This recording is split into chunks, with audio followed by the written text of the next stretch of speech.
बच्चों तो कैसे हो आप लोग। यहाँ पर फाइनली ओटी का वीडियो आ चुका है, ऑब्जेक्टिव का वीडियो आ चुका है क्लास 10th वालों के लिए, सामाजिक विज्ञान का। जी हाँ, अर्थशास्त्र का वीडियो लेके आया हूँ ओटी वाला।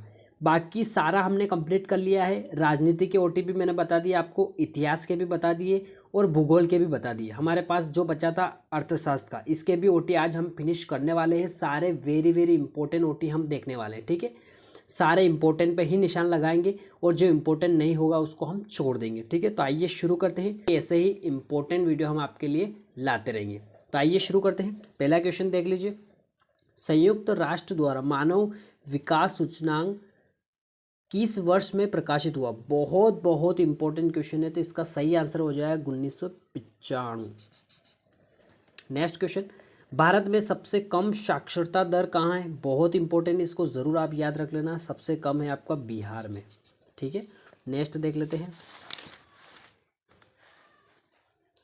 ठीक है। नेक्स्ट में अपने पास केरल में प्रति 1000 व्यक्ति शिशु दर 2018 के अनुसार है, तो क्या है इसका सही आंसर हो जाएगा 7000, ठीक है। इसका सही आंसर क्या हो जाएगा 7 प्रति 1000, है ना, ये वाला। राष्ट्रीय विकास का अर्थ क्या है? तो इसका अर्थ है चहुमुखी विकास, ठीक है। जब राष्ट्र में विकास होता है तो सभी तरह विकास देखने को मिलता है। नेक्स्ट क्या है? राष्ट्र की प्रति व्यक्ति आय का अर्थ क्या है? प्रति व्यक्ति आय किसे हम बोलते हैं? तो किसी राष्ट्र में रह रहे सभी व्यक्तियों की जो औसत आय होती है वही आपकी प्रति व्यक्ति आय होती है। बहुत इंपॉर्टेंट क्वेश्चन है, ठीक है। नेक्स्ट देख लेते हैं। इस वाले को अभी छोड़ दो, इसको भी छोड़ दो, इसको भी छोड़ना है आपको, और आना है क्वेश्चन नंबर 9 पे, ठीक है। एक चीज़ बता देता हूँ, मैं परीक्षा अध्ययन में से बता रहा हूँ, ठीक है। जिन बच्चों के पास अगर परीक्षा अध्ययन है 24 वाली तो वो निकाल लीजिए, ठीक है। आपका अर्थशास्त्र वाले चैप्टर हम पढ़ रहे हैं। ये वाला क्वेश्चन देख लीजिए। भारत में सर्वाधिक साक्षरता वाला राज्य, बहुत बहुत इंपॉर्टेंट वाला क्वेश्चन है बच्चों। तो इसका सही आंसर क्या होगा आपका? सबसे ज़्यादा साक्षरता किस में है? केरल में, ठीक है। इसको याद रख लेना, ठीक है। नेक्स्ट क्या अपने पास? ये वाला क्वेश्चन बहुत इंपॉर्टेंट है। केंद्रीय सांख्यिकी संगठन CSO किस वर्ष से राष्ट्रीय आय अनुपात पर आधारित वार्षिक रिपोर्ट दे रहा है? तो ये हो जाएगा 1955 से, ठीक है, ठीक है। अब रिक्त स्थान देखते हैं, मोस्ट इंपॉर्टेंट। सबसे पहले दोनों बोर्ड एग्जाम में पूछे गए वो दोनों देख लेते हैं। औसत आय को कहते हैं, औसत आय को और क्या बोलते हैं हम? प्रति व्यक्ति आय भी बोलते हैं, ठीक है। औसत आय को प्रति व्यक्ति आय भी कहा जाता है, इसको याद रख लेना। भारत में सर्वाधिक साक्षर वाला राज्य कौन सा है? केरल है, ठीक है। साक्षर मतलब सबसे ज़्यादा पढ़े लिखे लोग आपके केरल में रहते हैं, ठीक है। इसका ध्यान रखना आपको, ठीक है। फिर आपका ये वाला देख लीजिए, क्वेश्चन नंबर 3। 7 वर्ष और उससे अधिक आयु के लोगों में साक्षर जनसंख्या का अनुपात कहलाती है, क्या कहलाती है? साक्षरता दर। Question number 4। भूमिगत जल साधन का उदाहरण? नवीकरणीय साधन का। आपका जो आएगा सत्यासत्य में से इंपॉर्टेंट देख लेते हैं जो आने वाला है। देखो पहला देख लेना, औसत आय को राष्ट्रीय आय भी कहा जाता है, तो ये हो जाएगा बिल्कुल असत्य, ठीक है। औसत आय को हम क्या बोलते हैं? प्रति व्यक्ति आय बोलते हैं, राष्ट्रीय आय नहीं बोलते, तो ये असत्य हो जाएगा, ठीक है। बाकी सबको छोड़ देना है, सिर्फ क्वेश्चन नंबर 4 इंपॉर्टेंट है। हम जमीन से जो कच्चा तेल निकालते हैं वह एक नवीकरणीय संसाधन है, तो इसका हो जाएगा असत्य। हरियाणा राज्य की प्रति व्यक्ति आय सबसे अधिक है, तो ये हो जाएगा असत्य, ठीक है। सही जोड़ी देखते हैं, बहुत इंपॉर्टेंट है। हरियाणा में प्रति 1000 शिशु दर, मृत्यु दर 30। बिहार में प्रति 1000 शिशु मृत्यु दर क्या है? 32। केरल की साक्षरता दर 2017-18 में क्या थी? ये देख लीजिए, 96%। बिहार की साक्षरता दर 2017-18 में क्या थी? तो ये थी आपकी 71%। और 2011 में भारत की साक्षरता दर क्या थी?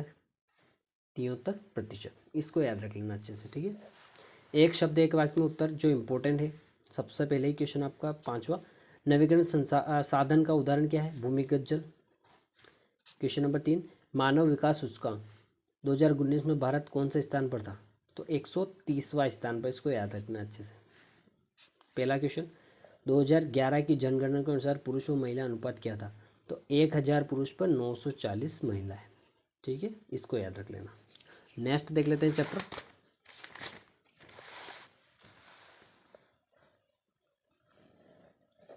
आपका नेक्स्ट क्वेश्चन है, कृषि क्षेत्र निम्न में से सम्मिलित है। कृषि क्षेत्र से रिलेटेड है प्राथमिक क्षेत्र, जिसमें आपकी कृषि क्षेत्र आती है, ठीक है।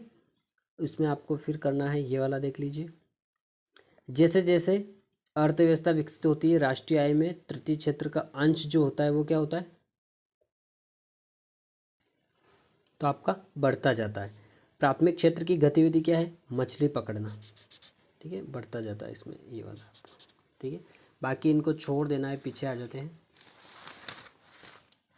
इम्पोर्टेंट पे देख लेते हैं। सेवा क्षेत्र निरंतर विकास का कारण है, बहुत इम्पोर्टेंट है, तो इसका हो जाएगा सरकार हस्तक्षेप, कृषि एवं उद्योगों का विकास, सोच में परिवर्तन, उक्त सभी। सेवा क्षेत्र रोजगार प्रदान करता है, ये करता है अप्रत्यक्ष रूप से। सार्वजनिक और निजी क्षेत्र के आधार पर विभाजित है, तो इसका सही हो जाएगा उद्यमों के स्वामित्व। कपास किस प्रकार का उत्पाद है, तो इसका सही हो जाएगा आपका प्राकृतिक उत्पाद, प्रगति से मिलता है। निम्नलिखित में से कौन सी क्रिया प्राथमिक क्षेत्र की नहीं है, ठीक है, मछली पकड़ना, खनन, विनिर्माण या लट्टे बनाना, तो इसका सही क्या हो जाएगा आपका विनिर्माण।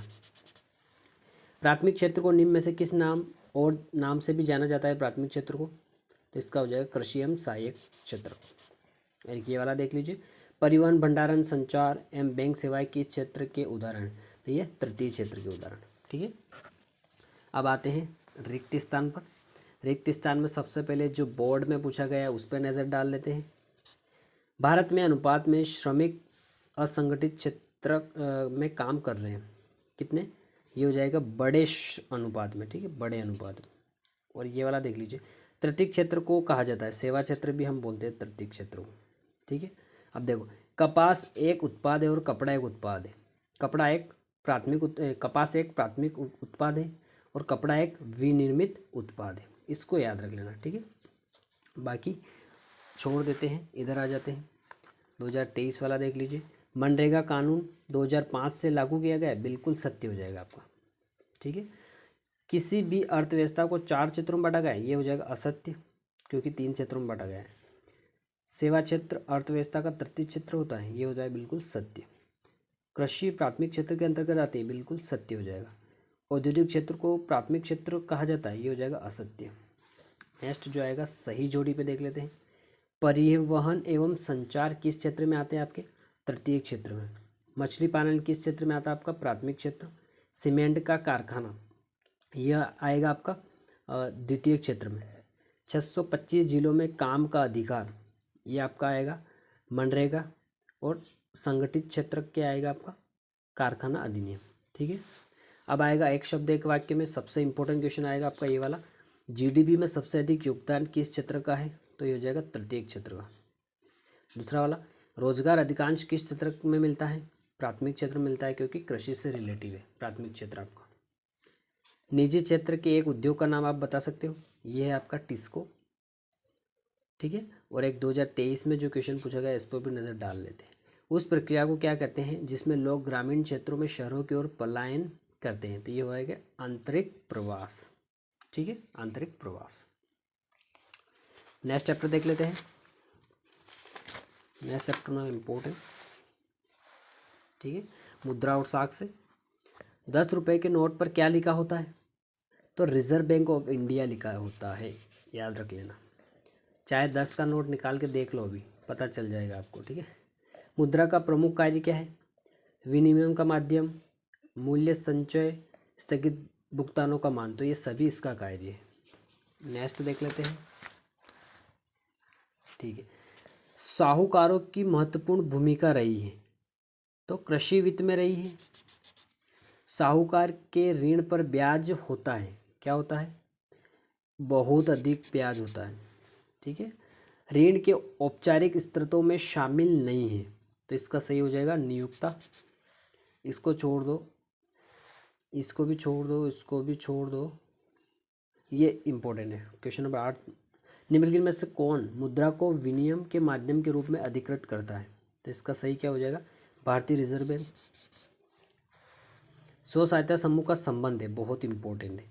ग्रामीण लोगों का समूह है जो ऋण के क्षेत्र में मिलकर काम करते हैं, ठीक है, जिसे हम समूह बोलते हैं, ठीक है। गांव में लोग जो समूह लेते हैं ना, वही है स्वयं सहायता समूह, है ना। करेंसी मुद्रा का कौन सा रूप है, बहुत इंपॉर्टेंट क्वेश्चन आ गया आपका, तो ये है आपका नया रूप, ठीक है, नया। बैंक किस तरह के किसानों को ऋण देने में हिचकिचाते हैं, अब बच्चों वो छोटे किसानों को दें। सहकारी समितियाँ किस क्षेत्र के स्रोत है, तो ये हो जाएगा आपका औपचारिक। ठीक है, अब रिक्त स्थान देख लीजिए आप। सबसे जो इम्पोर्टेंट है, पहले ही इम्पोर्टेंट है, ऋण की लागत ऋण का बोझ बढ़ाती अधिकतम। 2023 वाले पे नज़र डाल लो।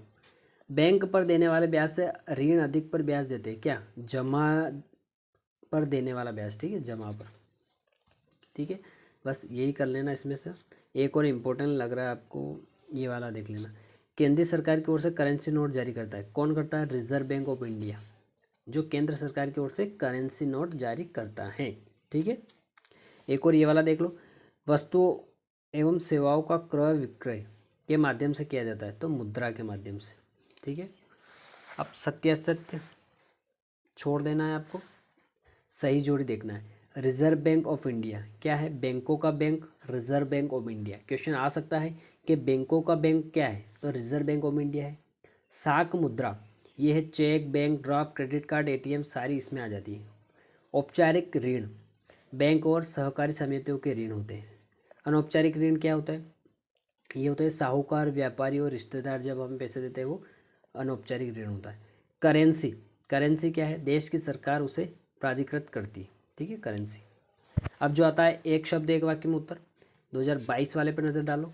भारत में केंद्रीय सरकार की तरफ से करेंसी नोट कौन जारी करता है, तो भारतीय रिजर्व बैंक जारी करता है।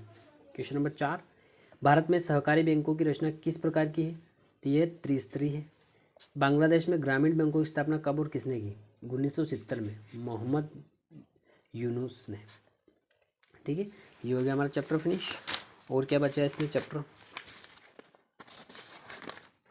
एक चैप्टर और बचा अपना, वैश्वीकरण और भारतीय अर्थव्यवस्था। इसमें से इम्पोर्टेंट देख लेते हैं।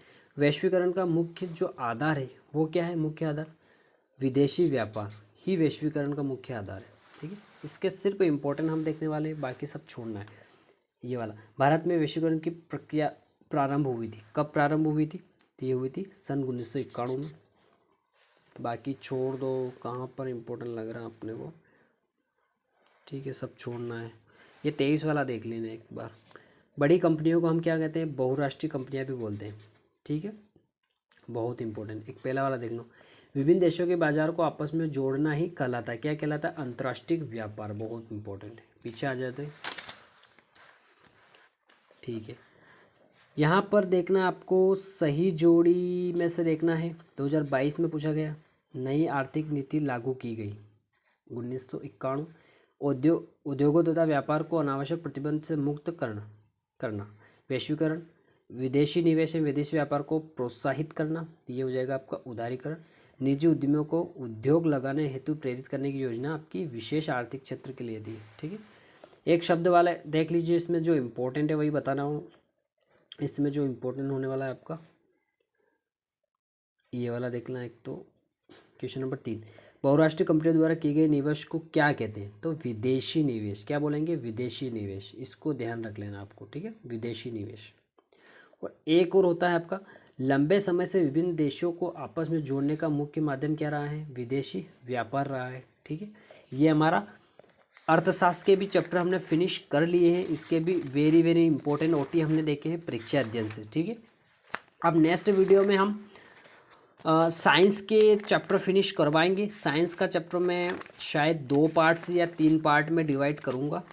ठीक है, उसमें मैं 2 या 3 वीडियो में साइंस पूरी फिनिश कर दूंगा आपकी। ठीक है, यानी कि मोस्ट इम्पोर्टेंट क्वेश्चन के 3 वीडियो आएंगे, उसके बाद मोस्ट इम्पोर्टेंट ऑब्जेक्टिव सारे कंप्लीट कर देंगे हम 2-3 वीडियो में। 2 वीडियो में भी करने की मैं कोशिश करूँगा। ठीक है, क्योंकि हमारे पास टाइम भी बहुत कम बचा है, इसलिए मैं ज़्यादा से ज़्यादा आपको वीडियो देने की कोशिश करूँगा। तो जो भी डाउट हो कमेंट बॉक्स में बता देना है। मिलते हैं नेक्स्ट वीडियो में, अभी के लिए इतना ही। थैंक यू बच्चों।